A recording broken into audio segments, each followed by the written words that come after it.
they exaggerate so much. Oh, Minnesota, it's going to be like 10 below zero every day. It's not bad. This is awesome. So thank you so much. I'm so grateful that all of you would come today. I'm so excited about this election. And because in 2016, we have a chance to get it right for the first time in 8 years. Now, I know that a lot of you are disappointed about the direction of America right now, and you should be. Because this is the greatest country in the history of the world, and it is not fulfilling its potential. It's being held back. It's being held back, quite frankly, by selfish leaders in both political parties, who for the better part of 2 decades have refused to solve problems. Look at the national debt. The national debt, when people say there's no bipartisanship in Washington, that's a bipartisan debt. Although we've never seen anything like what's been added to it over the last 8 years. You have so both political parties have, I think, failed to solve problems over the last 8 years, but we've never seen anything like the last 8 years. Because in 2008, we elected a president who wanted to change America. And not change it by solving our problems, but like fundamentally transform it in a way that made it more like another country. And so now you have a president that ignores the Constitution, just literally, habitually ignores the Constitution and undermines it. You have a president that's gutting our military. You have a president that's undermining our alliances around the world. You have a president that's taken a government and tried to take over healthcare and other aspects of our life. And so the result is this great country is headed in the wrong direction. So much so that we, sadly, we are right now on the verge of being the first generation that leaves the next generation worse off. That has never happened in over 200 years of American history. But in all of this, there's good news. And the good news is it doesn't have to remain this way. The good news is that if we do what needs to be done, we have a chance not just to leave the next generation as well off as we've been, but better off than we are. We have a chance to make America better than America's ever been. But we have to do it in 2016. We have to do it now.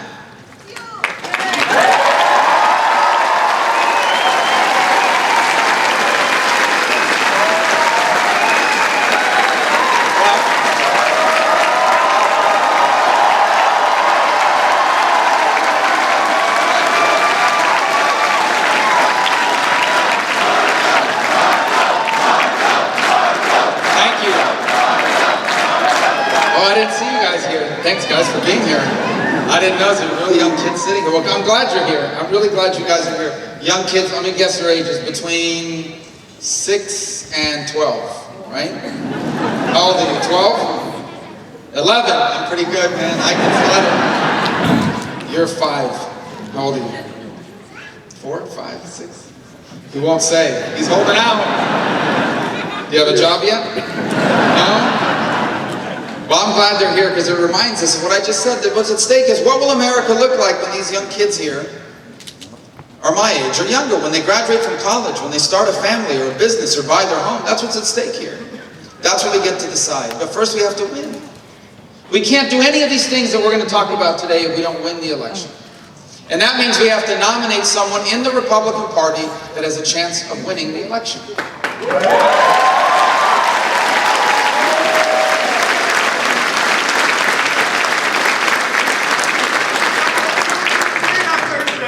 Kill it in the debate on Thursday. Is it on Thursday? Oh, I'll be there. If it's on Thursday, I'll be there. You're right, it is on Thursday. What day is it today? Tuesday, right? Wait before with Trump on Thursday. Yeah.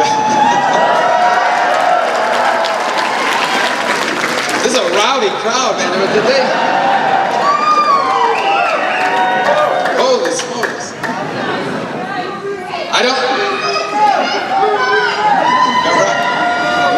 Let's get back in control here, guys. Let's go.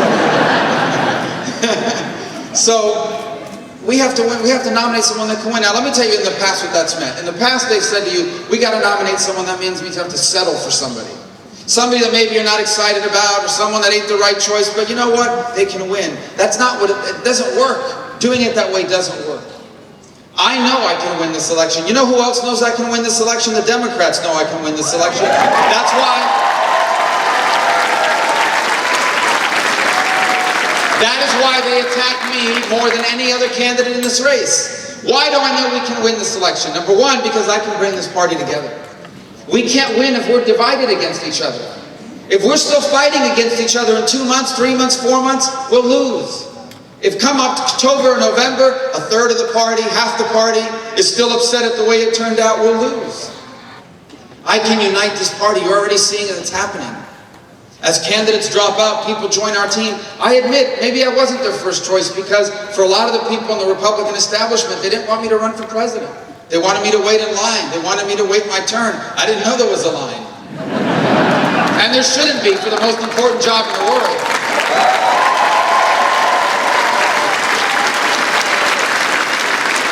Well, the most important job in the political world, it doesn't have the power of the NFL commissioner or anything like that, but I'm just saying that. And so, but we are already seeing signs of being able to bring us together, because if we're not together, we lose. If we're still angry and fighting and bickering, and a third of our voters are saying, I'm not voting because I don't like the guy or gal who won, we lose. We have to come together. But uniting our party alone will not be enough. We have to grow it. We have to bring new people into our party, and we will if I'm our nominee. We will grow this party. We are going to take our message. We are going to take our message, our principles, and we are going to take them to people that live today the way that I grew up. Earlier this week, it was like this morning, I was in Las Vegas because tonight there's the Nevada Caucus. And I spoke at a hotel, and afterwards I got to meet with about 40 or 30 of the people who work at the hotel. And they were housekeepers, and they were the people in the food and beverage department, and some of the valet parking people. And the reason why is because my parents, for 6 years, we lived in Las Vegas, and they worked at a hotel. My mom was a housekeeper. My dad worked in food and beverage. Well, really, he worked in beverage because he was a bartender. Not a lot of food in that bar. And that's where I come from. I come from a working family of parents who lived paycheck to paycheck, who deposited all their hopes and dreams in us. We're going to take our message to people that are living that way now. Because in their hands is the future of this country. In their hands is the desire to achieve the American dream. And if we become a country where hard work does not allow you to achieve a better life and leave your children better than yourself, if we lose that, we stop being a special country. So we are going to take our message to people living paycheck to paycheck. We're going to take our message to bartenders and housekeepers and people that park cars for a living. And we are going to say to them, I come from where you are. I lived and grew up the way you now live. And I'm a conservative, and you should be a conservative, because that's what's better for you, better for me, and better for America.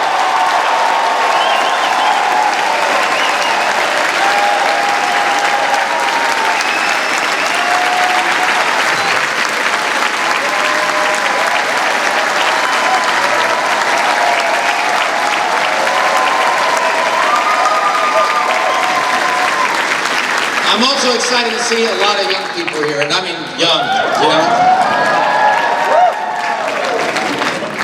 I tried interrogating them. They won't even tell me their age. These are tough kids. And, but also young people in their 20s. I see a lot of faces in this crowd of young people. Well, let me tell you, this is sad, right? But a lot of young people in America today are struggling with something: student loan debt. Okay? A 500% increase in student loan debt in the last 10 years. And I'm the only Republican that talks about student loan debt all the time. You know why? Because I had a student loan like 3 years ago. That's right. Yes, sir. That's correct. What's gotten into these people? What's or maybe you heard me say it before. I owed over $100,000. When I became a U.S. Senator, I still owed over $100,000. To be honest with you, I never thought I'd pay that loan off. The only reason I was able to is because I wrote a book. It's called An American Son. It's now available on paperback. But it was a lot of money. When Jeanette and I first got married, it was like over $1,000 a month to pay these loans off. And I've never met her, but I paid Sally Mae a lot of money. Okay? I know what that feels like. It's crippling, economically, financially crippling. And people are borrowing all this money to go to school. You graduate with a degree, and then the only job you can find is the job you could have had anyway, without the degree and without the loans. We are going to take our message to people that are struggling under the weight of student loan debt, to young people that are graduating into a flattened out economy that isn't creating jobs that pay enough. And we are going to prove why free enterprise is the right way forward for them and for our country.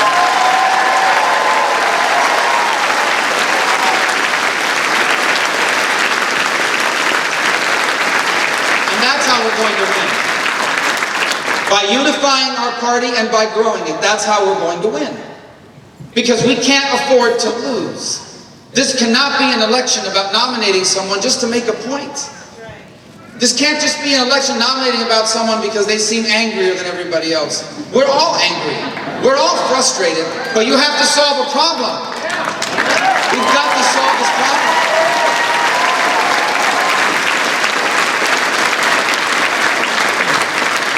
So we nominate someone that's willing to say things that really express anger, and then they don't get elected. What's the point?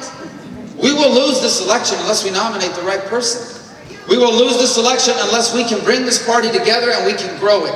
We will lose this election. And we can't afford to lose this election, because if we lose this election, that means that our president's name may be Bernie Sanders.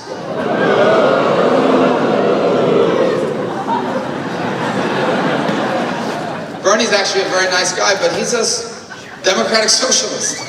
Usually in American politics, when you say, oh, he's a socialist, they deny it. They get angry about it. Bernie says it in his commercials. A few weeks ago when I was in Iowa, I had a joke. I'd say, Bernie Sanders would be a great president of Sweden, right? Well, Sweden got really upset. And I had these young guys from Sweden at my events. They're like, why would you do this to our country? We like you. I said, all right, not Sweden. I said, about Norway. And then I started substituting Norway, and then the Norwegians got fired up. So there's a lot of Norwegians in Minnesota. So I said, all right, so let me just ask you, is there anyone here from Luxembourg? Or Monaco? I don't know. No, you're not from Luxembourg, sir, are you? Are you from Luxembourg? Okay, come on. This is so close, we can't afford to lose even one vote, so. Anyone from Monaco? We'll just keep going down the list. All right, my point is, we don't want to be a socialist country. If you want to be a socialist country, move to a socialist country. We want to be America.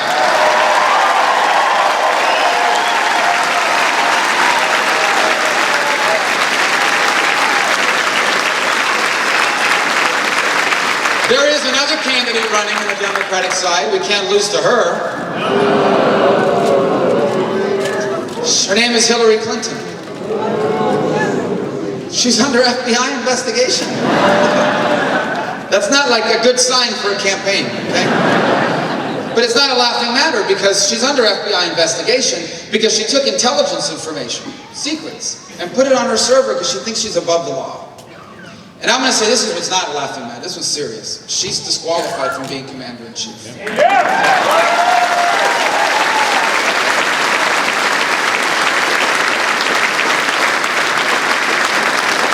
Because on the 11th of September of the year 2012, 4 Americans lost their lives serving our country in Benghazi, Libya. And she knew that they died because of a terror attack, a coordinated, orchestrated terrorist attack. She knew it. She was telling people, we have the emails to prove that she knew it. And then she told the families of those Americans, no, they died because of a movie. Somebody made a movie, and that's why they died. It got people upset, and they died in a protest. Anyone who lies to the families of people who have lost their lives in the service of our country can never be Commander-in-Chief of the United States of America.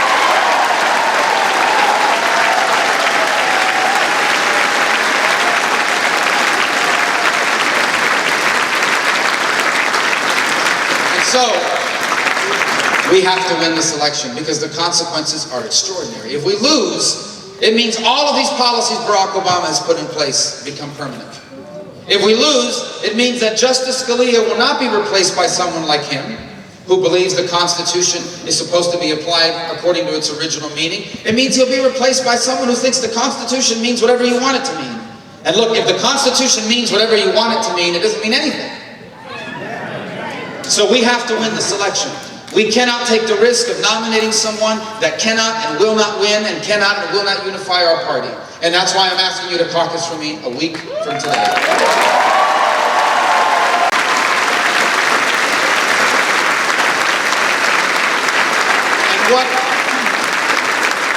And what will we do when we win? Well, first, for the first time in 7 years, or for the first time in 8 years, when I'm President of the United States, you're going to have a president that follows the Constitution.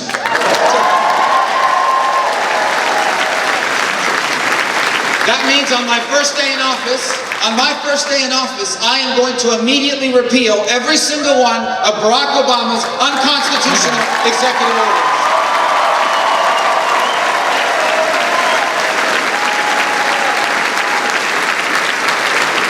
It means for the first time in 8 years, you are going to have a president that protects your Second Amendment right to defend yourself and your family.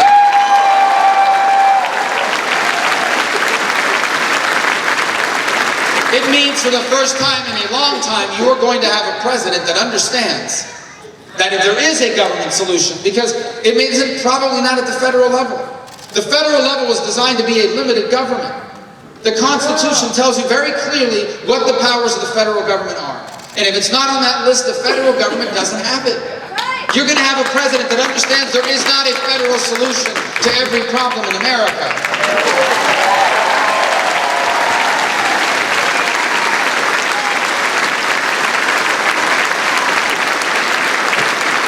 A president that returns more power to states and